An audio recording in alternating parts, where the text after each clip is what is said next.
माझं नाव लक्ष्मी जगदे. आणि कुठून आला होता तुम्ही? मी गुलबर्ग्याहून आले. मला वाटतं का तुम्ही ट्रीटमेंटसाठी आज दुसऱ्यांदा घेऊन आला?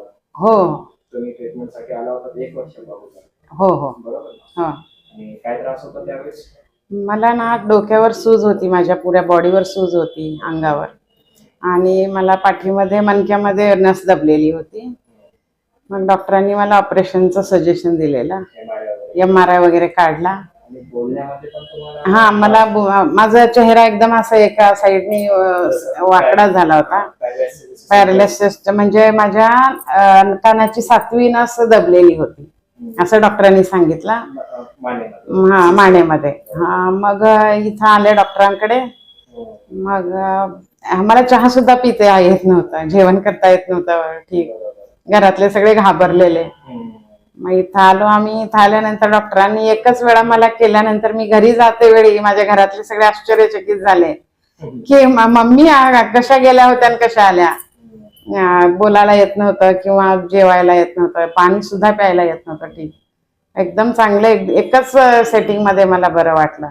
म्हणून मी खूप जणांना सांगितले, खूप जणांना यांच्याकडे पाठवलंय. हो, तुमचे खूप पेशंट आहेत, लांबून येतात तुम्ही स्वतः. बरोबर. आणि इमिडिएट ऑपरेशन सांगितलं होतं ना तुम्हाला? हो, मला ऑपरेशनचं सजेशन दिलेलं. म्हणजे ट्रीटमेंट कसा वाटला तुम्हाला? मला खूप छान वाटला आणि एकदम रिलीफ झालं मला. ठीक आहे. नाही, तुमचे जितके पेशंट आले मला असं आठवतं तुम्ही आणि जे आपले कोकणी आहेत त्यांचे कमीत कमी आपल्याकडे कमीत कमी 20-25 पेशंट होते. हो हो हो. मुंबईवरून सुद्धा आलेली माझी बहीण. आणि ते सर्व ठीक होऊन गेलं.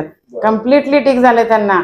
आणि याच्या ट्रीटमेंट मध्ये तुम्हाला असं कुठल्या प्रकारची गोळी औषध काही नाही, काहीच नाही. गोळी नाही, औषध नाही, कसलं क्रीम नाही, मलम नाही, काहीही नाही, कसलं पथ्यही नाही, काहीच नाही.